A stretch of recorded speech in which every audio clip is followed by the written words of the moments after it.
Hi there, this is Danielle Petersen with Wild Soul Living. I'm here today to talk about chapter 5 of Clarissa's book, Women Who Run with the Wolves. And the chapter 5 story is about the skeleton woman. The skeleton woman story is one of trust. It's about trust and devotion. It's about staying with and not running when you're faced with love, when you're faced with yourself, really. It means living in the reality that we are love and not running from the illusion of fear, and to be able to look face to face in love, the bones of love, and to develop a relationship from that place. And she writes in this, to love means to stay when every cell says run. And what you get is love that endures a lifetime, when it's built from this true place of integrity in a relationship, which is very hard to do. And so Clarissa breaks down the stages of love in 7 different stages in this wonderful story. And again, tying that back into wolves is, as Clarissa writes, it's a lesson of the wolves. The wolves, they are able, as animal beings, as primal beings, they're more able to face the ups and downs of life, of energy, of power and food, and they're adaptable in riding those waves, those peaks and valleys, and while maintaining a relationship with self and other. They don't question in the manner that us humans do. And so we can learn from the wolves, our ancestors of wolves. And so in order for humans to live and give this sense of loyalty like wolves do, one has to let go or give up what we fear the most. And that is what Clarissa calls Lady Death, which is quite fascinating because as I was reading this story, I thought about a sexual act. And so in ejaculation, which is the release of the man, it's called a little death. And I found some similarities of the different stages of lovemaking and how to cultivate that sexual act into an ongoing relationship that is endless and blissful. So almost in some ways going beyond the little death or ejaculation and cultivating more to seeing what is there. And I'm not sure if that's what she meant in the story, but as I was reading it, I found a lot of connection points with that, which I'll kind of weave in as I take you through the aspects of chapter 5. So like I said, the actual name of the story is Hunting When the Heart is a Lonely Hunter. This is the story of Skeleton Woman. It's a hunting story about love and how Lady Death is not necessarily a disease, but a deity who knows when a cycle ends and one begins. And in taking on this wildish aspect to it, and which comes easy as a woman, to embrace more of the wild aspects, the chaos, and as a man, as the the masculine archetype, I guess my experience is a little bit trickier for the masculine to really worship this skeleton woman, this little death, and really fully embrace it, to push through the little death to get to a higher state of consciousness, to what I would call more of a bliss state. And I love this quote that Clarissa writes in the book: "To love is to know the steps. To make love is to know the dance." And so, again, equating it to the sexual act, anyone can have sex. We could have sex with multiple people. We could have sex every day. But to truly make love is to know the dance, and to move beyond the skeleton woman, to move beyond the little death. I like that. So just diving in a little bit more, and there's a lot of different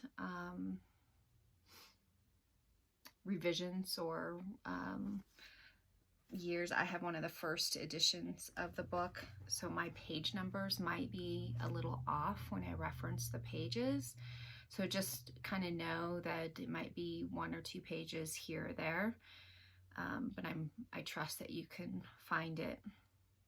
So the 7 different phases that Clarissa mentions in this book is, and before I actually go into the different stages, I'm just going to do a top line of the story, the gist of the story. The story is about a fisherman that goes into the sea, and he goes into the sea that is known to be haunted. And he takes on the mindset of, I'm going to find a treasure that feeds me for life. And so he goes into the sea, he catches the skeleton woman, she follows him back. He puts her together bone by bone, and then he falls asleep, shedding a tear. She eats the tear, and then her holds his heart, and they drum and they dance. And so it's not your typical happily ever after story. It's one of going through the death, facing the death, having the wonderment and the innocence to build from death. And so that's the top line version. So what I'm going to do now is I'm going to break down the 7 different phases that she talks about and pull out a few excerpts from the book itself. And my hope is that it motivates you to read the story yourself, but then also to kind of give you a little tickle to go deeper, because the beauty of these stories, it teaches us so much about the archetypes of the wild woman, and in my opinion, even the wild man, as in relationship, but also both the masculine and the feminine lives within each of us. So as I'm sharing these different phases, it can be relational with self and other, but you can also find these same sort of relationships within ourselves, between our own masculine and feminine energies. So the first phase is when the fisherman goes out to sea to find treasure. And perhaps we can all relate to that, than going out to try to find treasure. And sometimes when we do, it is perhaps more than we can handle.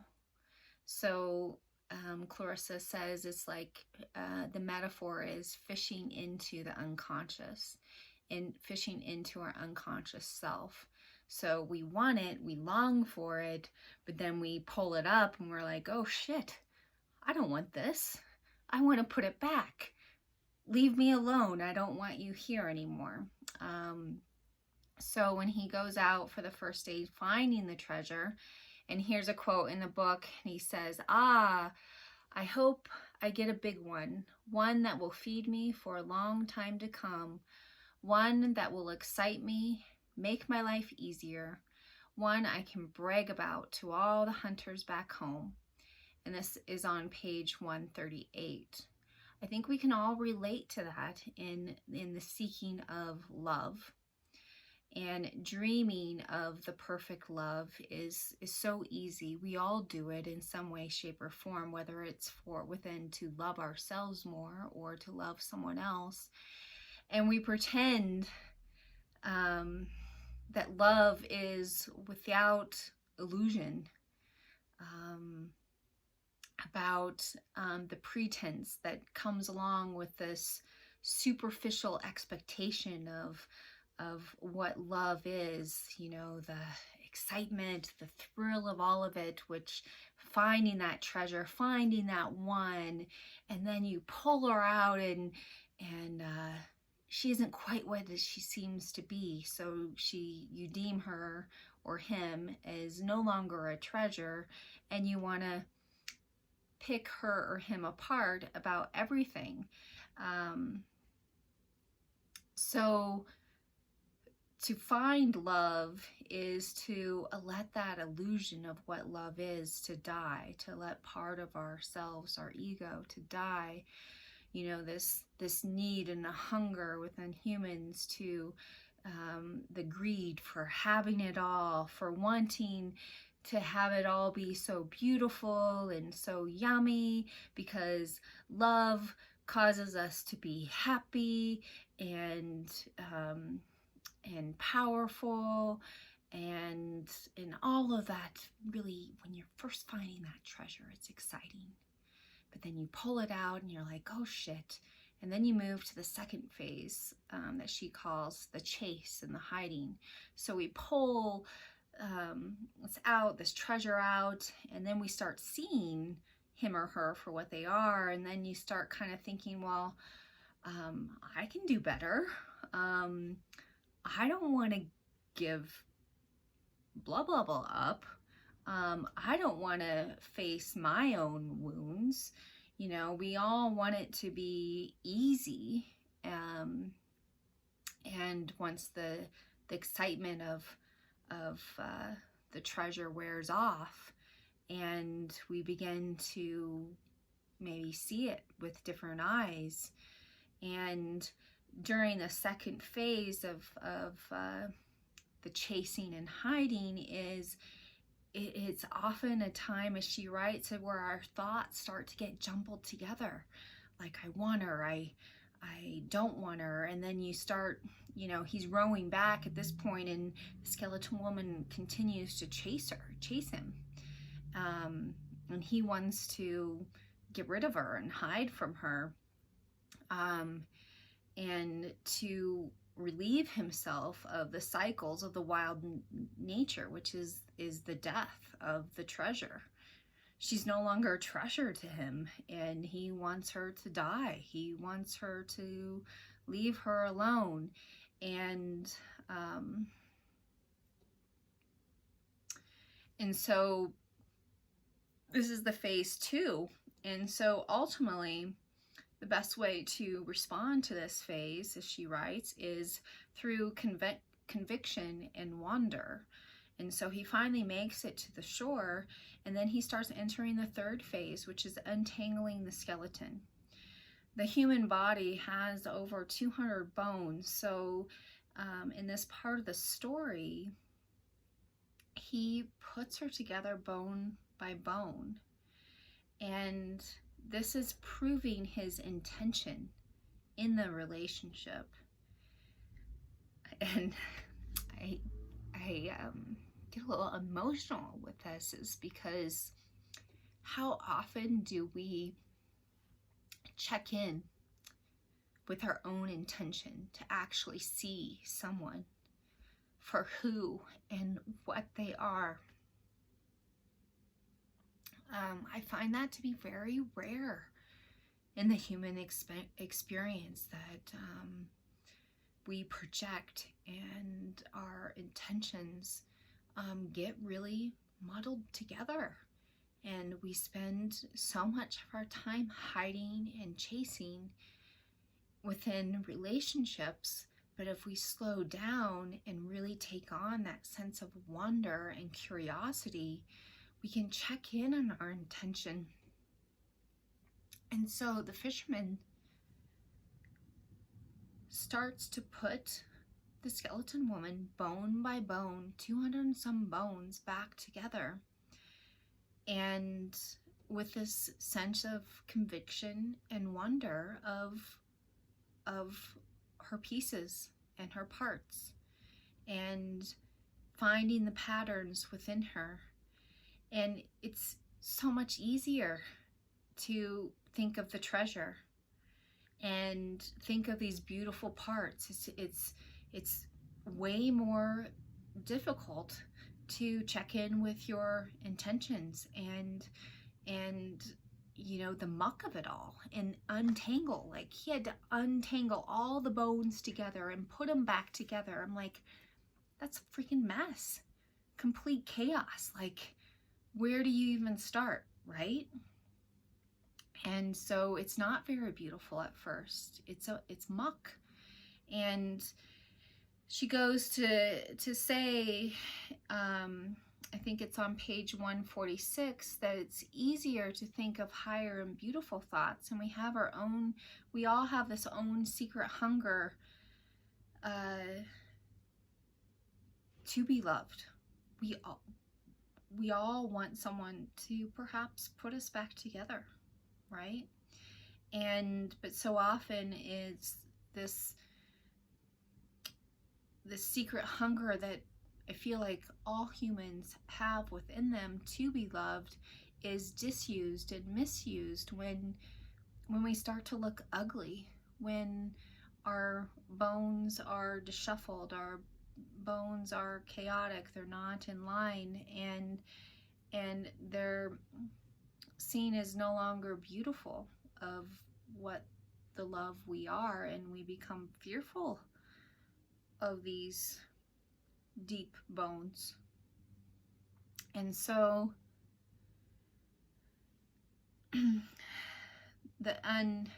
so he begins to untangle the skeleton woman, and as he begins to untangle her, he begins to understand that love does not mean all the glimmer and the candles and the creases. To untangle the skeleton woman means that one finds heartening rather than fear in the darkness of regeneration. So it's about reflecting the death rather than the death of the soul. And so as he's putting the skeleton woman back together, it's bringing order back to the death, to let her live again. And the untangling of the skeleton woman means to begin to break the spell and to help provide a more hands-on knowledge. He puts her together bone by bone. And if you've ever broken a bone and a bone is out of place, it hurts.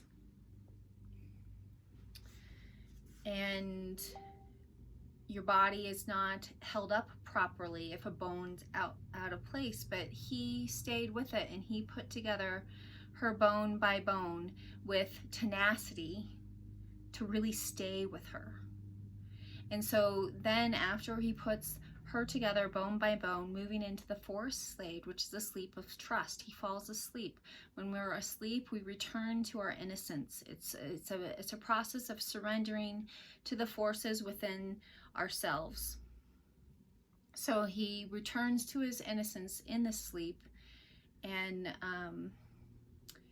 And that's an act of, he sleeps with the skeleton woman at this point in his own innocence.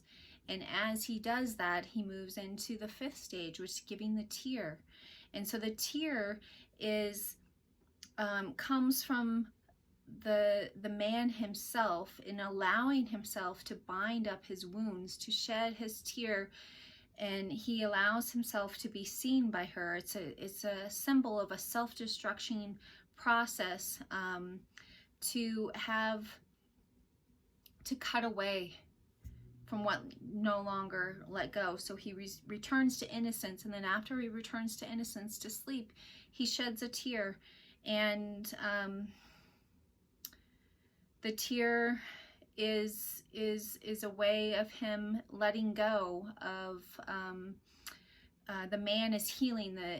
She writes, this is the man healing, that is understanding. He takes his own medicine through his tears. He takes on the task of feeding of the deleted other through his tears, and begins to create at this point. And the skeleton woman eats up his tear, and it feeds her. And as it feeds her, her flesh begins to form through his tears. And the goal of this tear is to be supported of each other, to allow yourself to see and be seen by each other. So she sees this tear, she eats it up, and he returns into the innocent state. And the tear, let's see, the tear signifies that loves that comes upon him, a love he has always carried with him, but has never acknowledged before. And the tear comes, she drinks. Now something else begins to develop, to reborn in them. It's almost the tear creates a union between them, something he can give to her, and a vast and oceanic heart, which moves into the stage 6, which is the heart and drum and the singing up. And so at this phase, she holds his heart and she becomes flesh. And when a man, Clarissa writes, when a man gives his whole heart, the skeleton woman sleeps with him and he becomes fertile. And then they move into the last stage, which is the dance of the body and the soul, which brings back to my original quote that I had said in the beginning: to love is to know the steps, to make love is to know the dance. So that was a lot. I went through it really quickly. I was hoping to make it within 30 minutes, and it's looking like I'm going to.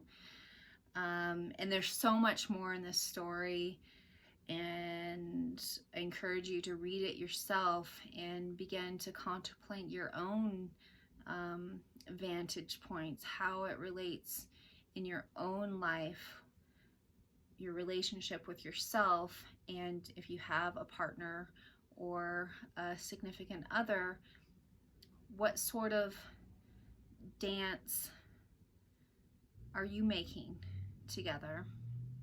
And so the chapter ends, and I'm just gonna read this last little bit here on page 165. This is how love relationship is meant to work, each partner transforming the other. The strength and the power of each is untangled, shared. He gives her her heart drum. She gives him knowledge of the most complicated rhythms and emotions imaginable. Who knows what they will hunt together? We only know that they will be nourished to the end of their days. So again, chapter 5, Skeleton Woman. It's a story about trust and devotion, dealing with the masculine and the feminine energies, the dance of love, the phases of love, and how to really work with a life, death, life sort of cycle in our relationships.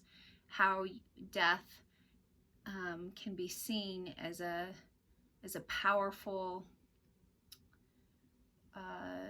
transition into higher bliss that's lifelong and forever, instead of just letting the little death to come and you stay within the first 2 cycles? Can you move past the death to a higher bliss, that forever love, to truly live in love?